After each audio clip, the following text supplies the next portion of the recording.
views expressed are solely those of the speaker and not necessarily those of Paltalk.com, AVM software, or its advertisers.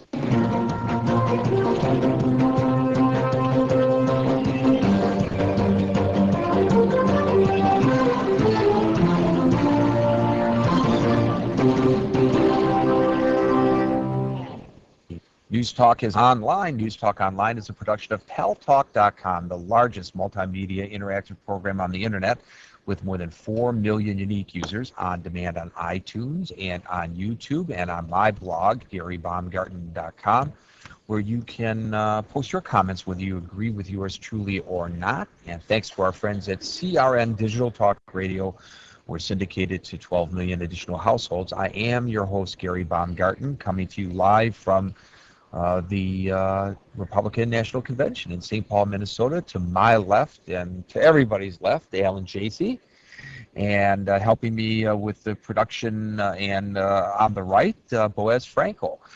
Let's start, Alan and Boaz, with Sarah Palin's speech. Alan, your thoughts?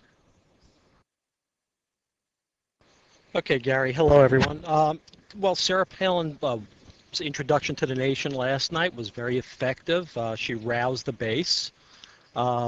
She did a good job communicating the message, which was clearly to take shots at Obama and to really get the crowd moving in her direction and to justify her selection as the vice president for John McCain.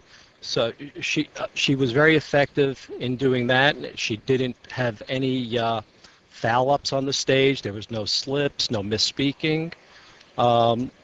She was poised, and she rallied the base, rallied the auditorium, and she certainly had a message that was long on style.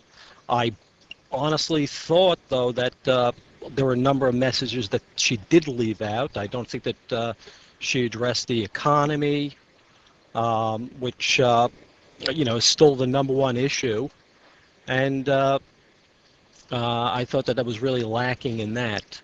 And so far, we really have seen predominantly most of the speakers at the RNC here that they have not addressed the economic issues. And I thought that was one of the things I would have liked to have seen, that she has a kind of grasp on that. But other than that, it was, like I said, pretty much an effective speech in introducing herself to the nation and igniting the base in a positive way. Well, I suggested in the title of my blog posting today, "Where's the beef?" I also was not hearing from Sarah Palin the things that I thought she had to say in order to convince the American public that she is prepared for this lofty position. Boaz Frankel, over on the right, what do you think about that? Way on the right, Gary. Well, I'll tell you what, Gary.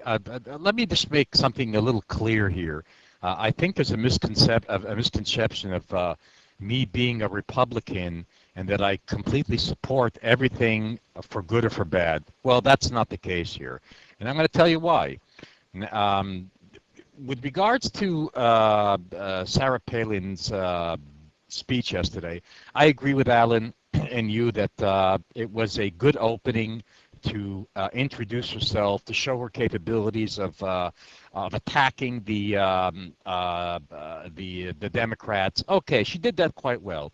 With regards to substance, I would agree that there was nearly no substance in her speech, but I will say this. I think that I'm getting more of the feeling that the decision that was made by McCain and party to make Sarah Palin the running mate for vice president was done not too long ago. In fact, I think it was done in such a short period of time that I believe that she didn't even have enough time to prepare a more developed speech that would go into the economics of the country. I'm getting that feeling. I don't ask me why, but it's a it's a gut feeling I have. I think it's based on her demeanor and how she spoke yesterday. But all in all, I think it was a good speech, but lacking the substance. You thought that she wrote that speech herself? I sincerely suggest not. I'm sure it was written on her behalf. No, I didn't. I didn't say it was. I didn't say it was. In fact, I agree with you. I doubt. I'm pretty sure she didn't write the speech. But I just feel that what I'm saying, Gary, is, but I get the feeling from the tone of her voice and her demeanor on stage is that she just was not prepared to give out anything of substance at that point, which is not a good thing, of course. Of course, that leads us to tonight's speech by John McCain. What, Boaz Franco, are you expecting to hear from John McCain, hoping to hear from John McCain tonight? Well, John McCain is going to have to lay it all on the table tonight. First of all, he's going to have to lay on the table whatever Sarah Palin did not, and that is the substance, the economy, the problems of the country. He's going to have to fill all those gaps in tonight, and on top of that, he's going to have to position himself and tell the whole country who he is, why he's there, what he's going to do. So he's got a double job tonight to do. Yeah, again, Boaz, I still think that the economic message is one that they've avoided at this convention. Today we saw the market across the board go down 3% on some bad economic news, and they have to be able to deliver a message that speaks to the economy. That is what Obama is doing. That is what Biden is doing. They're out there talking issues that the Americans want to talk about, which is their pocketbook and their wallet, and those are bread and butter issues. So I think that McCain, it's incumbent upon him tonight to address those issues.